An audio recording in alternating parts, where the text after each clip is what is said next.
Salut à tous, ici Michael, j'espère que vous allez bien. On se retrouve aujourd'hui pour une nouvelle vidéo consacrée au logiciel Blender. Nous sommes toujours dans la formation, toujours dans la partie shading, c'est ma partie préférée. Et on va commencer à faire vos propres shaders procéduraux. On va se faire une sorte de librairie, de bibliothèque que vous allez pouvoir utiliser sur plein d'objets, sur des scènes différentes. Donc je vous expliquerai comment faire ça dans d'autres vidéos.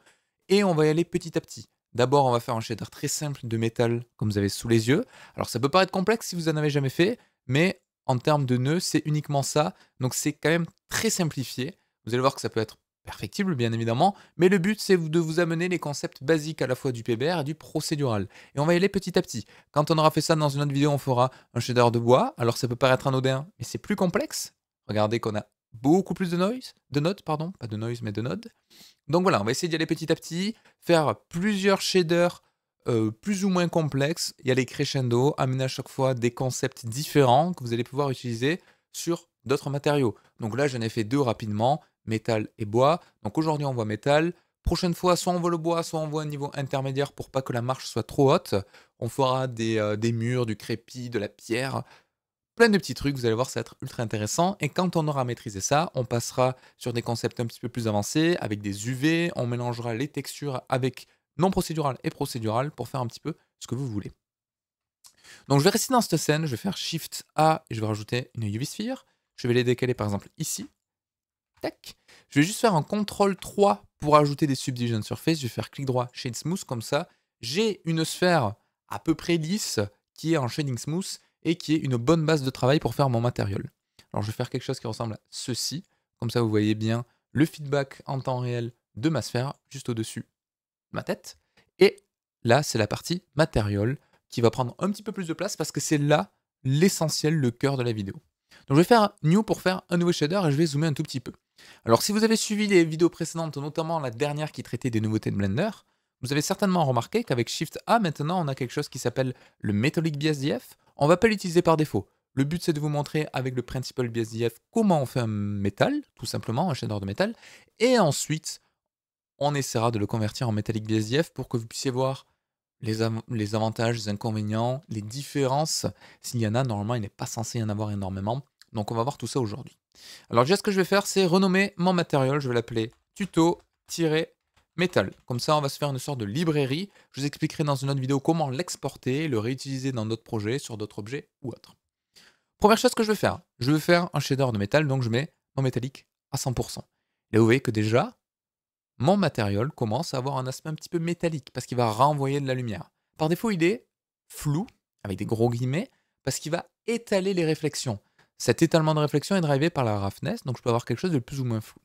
Moi, ce que j'aimerais faire, si je retourne sur mon exemple qui est ici, c'est avoir des petites variations pour obtenir une sorte de métal un petit peu brossé en termes d'irrégularité à sa surface et également des variations de couleurs. Donc on va faire tout ça petit à petit.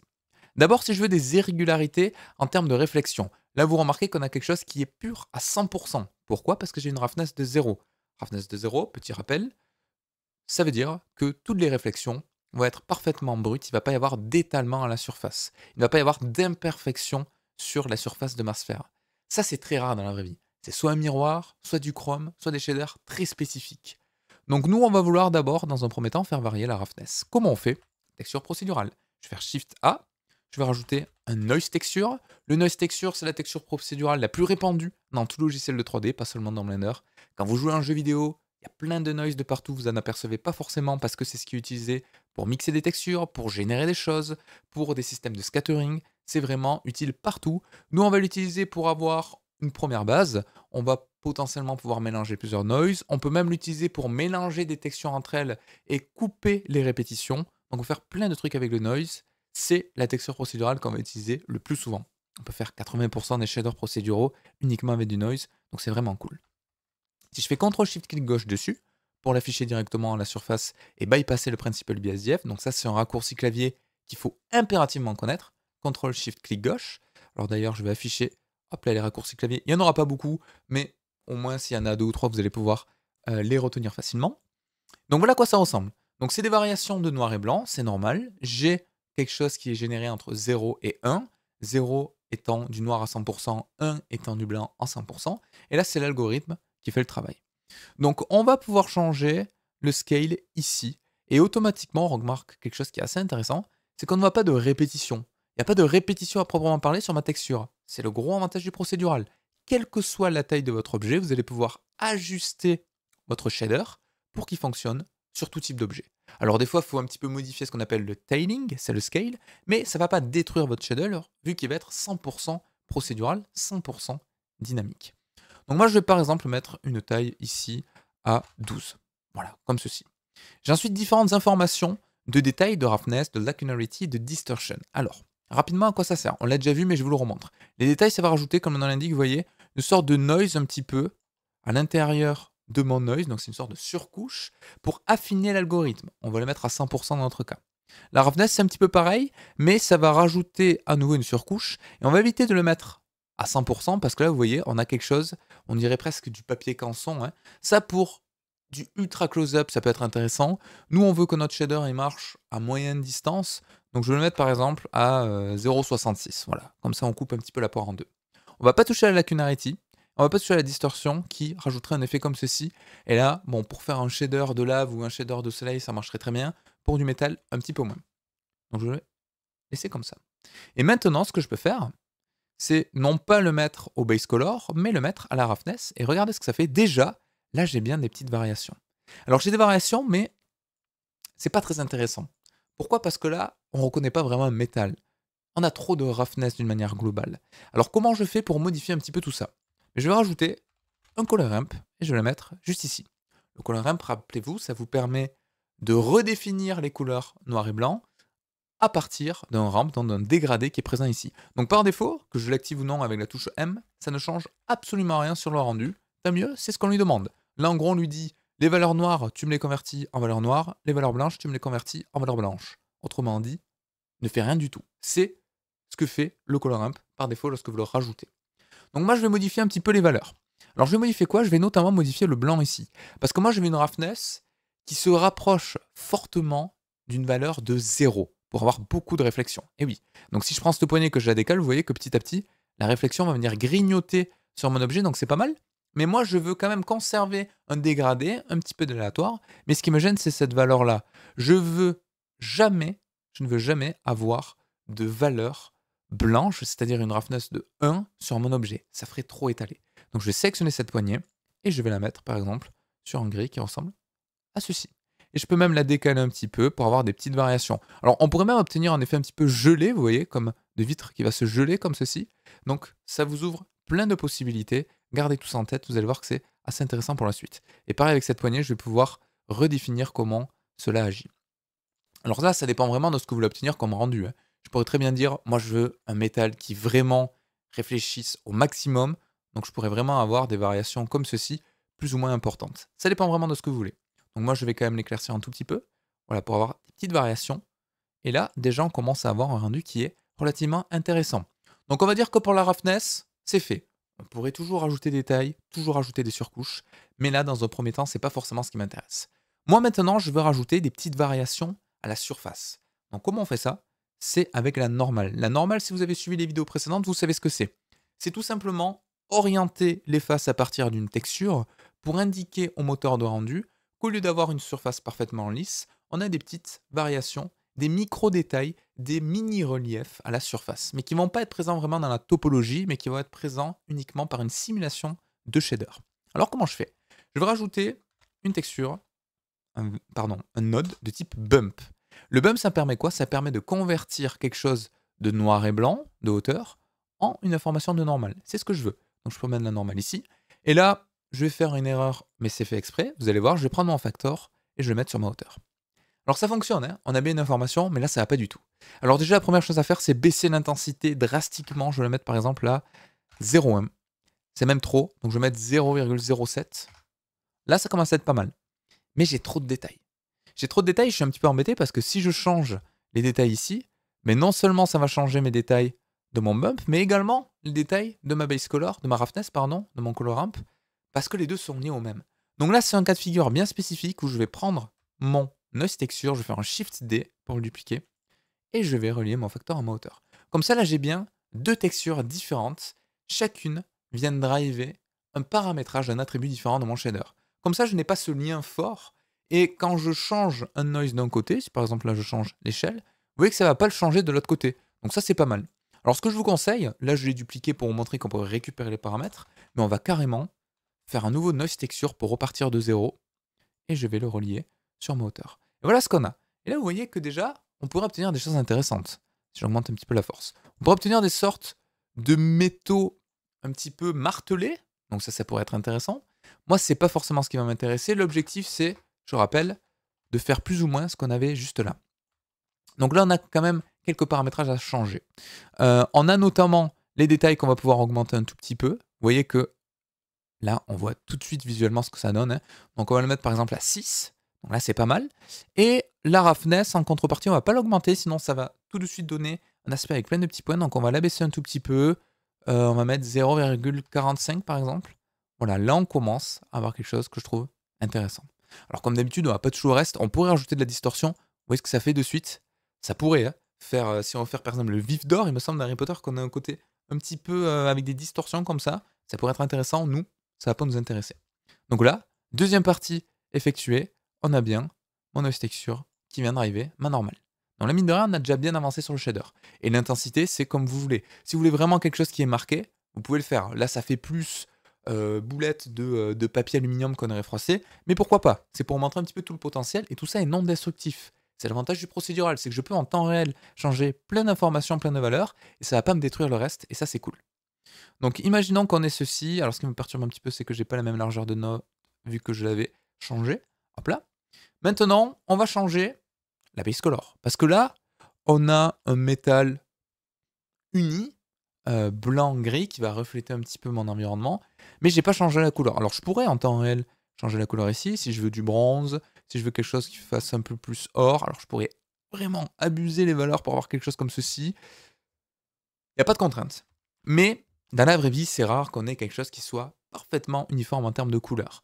Donc moi, ce que je vous propose, c'est que on va utiliser à nouveau un noise texture, un dernier.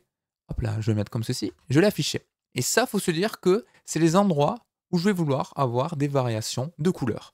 Donc je vais augmenter un petit peu l'échelle. Je vais mettre par exemple à 11, voilà, comme ceci. Je vais augmenter un petit peu les détails au maximum. Voilà. Et ma roughness, c'est un petit peu comme vous voulez en fonction de l'influence que vous voulez. Donc pareil, on va couper un petit peu la part en deux, pardon, je vais mettre 0,7. Et là, une fois que j'ai ceci, je vais le mettre dans la base color et vous allez voir ce qui se passe. On a bien des variations, donc déjà qui sont intéressantes, des variations de noir et blanc. Alors là, je ne m'en aperçois pas forcément, mais si je coupe un petit peu toutes les valeurs qu'il y a là, regardez ce que c'est, j'ai bien des petites variations. Donc là, ça pourrait faire une boule de billard, par exemple, si j'ai plus de métallique. Donc je vais remettre ma roughness, je vais remettre ma normale, et je vais remettre mon métallique à 100%. Donc ça, c'est chouette, mais moi, j'aimerais bien donner des variations de couleurs un petit peu plus profondes, un petit peu plus importantes. Donc je vais mettre le fameux color ramp. Et le color ramp, l'avantage, c'est que déjà, je vais pouvoir driver mes valeurs comme ça si je veux empiéter un petit peu, j'ai envie de dire. Donc là, je pourrais vraiment faire une sorte de métal rouillé, par exemple, si cette partie qui est noire, on le voit bien hein, en feedback visuel, mais au final, je la mets de manière un petit peu plus, voilà, comme ceci. On va faire une sorte de marron. Voilà, je pourrais obtenir quelque chose d'un petit peu en mode rouille, vous voyez, pour avoir quelque chose comme ça. Et automatiquement, en changeant un petit peu toutes les valeurs que j'ai là, je vais pouvoir un petit peu plus l'étaler. Vous voyez, avec la roughness, ça va me permettre de fondre un petit peu ces couleurs sur l'intégralité de mon métal. Donc je pourrais avoir quelque chose qui, allez, si je mets à 0,73, qui se fonde un petit peu plus avec des notes de couleur sur mon shader, qui serait quand même assez cool. Donc voilà. Alors là, il y a trop de différences, c'est pas assez désaturé. Mais par exemple, si je fais quelque chose qui ressemble à ça, là, vous voyez, on commence déjà, on a quasiment le même shader entre les deux. Et donc, on a bien votre premier shader procédural de métal qui vient d'être créé ici. Alors tout ça, bien évidemment, c'est améliorable. Vous pouvez rajouter plein de surcouches. Vous pouvez changer les couleurs comme vous le voulez. Donc là, je pourrais très bien avoir voilà, quelque chose qui ressemble à ceci si j'ai envie. Voilà, ça ferait vraiment un autre shader différent. Et l'avantage, c'est que vu que c'est procédural, là, je viens toucher uniquement au base color. J'ai mon noise texture qui est différent du reste. Donc ça n'a aucun impact sur le reste de mon shader. Donc je pourrais également, pour aller plus loin si je le souhaite, rajouter un petit peu de displacement. Donc là, il va falloir rajouter pas mal de subdivisions. Mais je pourrais mettre ma hauteur, mon displacement ici. Vous allez voir que visuellement, ça va changer un tout petit peu, notamment quand je vais rajouter Alors là, ça fait vraiment un truc froissé. Donc, si je vais ici dans les options settings et que je mets displacement and bump, il faudrait que je baisse un petit peu mon scale. Et voilà, je pourrais vraiment obtenir un métal avec des vrais reliefs, des vraies variations cette fois-ci. Et voilà, ce serait vraiment une surcouche différente. Je peux me mettre en displacement only si je veux pas le bump qui s'effectue en plus parce que j'ai déjà de la normale.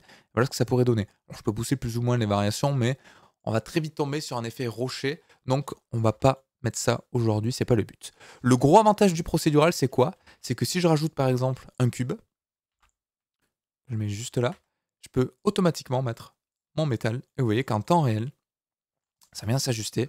Je vais juste faire un petit bevel, voilà, pour que ce soit plus joli. Tac.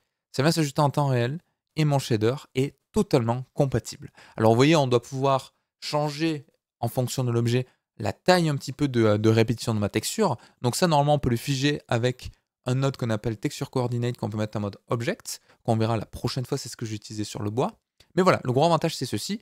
Et également, on peut exposer éventuellement des paramètres si on le souhaite pour changer des couleurs et tout. Tout ça, c'est des choses qu'on verra dans d'autres vidéos. Je vais également vous montrer ce que ça donne si on utilise non pas le Principal BSDF, mais le Metallic BSDF. Alors en théorie, c'est pas censé bouger grand chose, donc je vais mettre ma base color, je vais mettre, alors, vous savez quoi, on va tout doubler comme ça, ce sera plus simple. Je vais mettre ma roughness et je vais mettre ma normale. Donc ça, c'est mon Principal BSDF, ça, c'est mon Metallic BSDF, qui met un petit peu plus de temps à compiler. Vous voyez, la seule différence qu'on a, c'est vraiment sur le pourtour, une sorte de Fresnel de réflexion, parce que là, on a vraiment la teinte que je vais pouvoir driver. Alors, je pourrais très bien prendre la même que la base color. Vous allez voir que normalement, voilà, on a quelque chose qui est un petit peu différent sur ça. Mais mis à part les tours de mon objet, tout le reste réagit exactement de la même manière. Donc, c'est à vous de voir ce que vous voulez. Si vous voulez vraiment peaufiner les détails, le Principal BSDF va vous exposer tous les paramètres nécessaires pour faire tout type de shader. Si vous voulez faire uniquement du métal, vous pouvez le faire avec le Metallic BSDF. Et bien évidemment, je n'ai pas précisé, mais tous les nodes de type procédural présents dans Blender sont à la fois compatibles avec Eevee, comme j'ai ici, et avec Cycles, comme j'ai là. Vous voyez que ça rend quand même assez bien. Alors si je zoome un petit peu plus sur mon objet, que ce soit en Eevee ou en Cycles, vous voyez, on a un effet un petit peu flouté.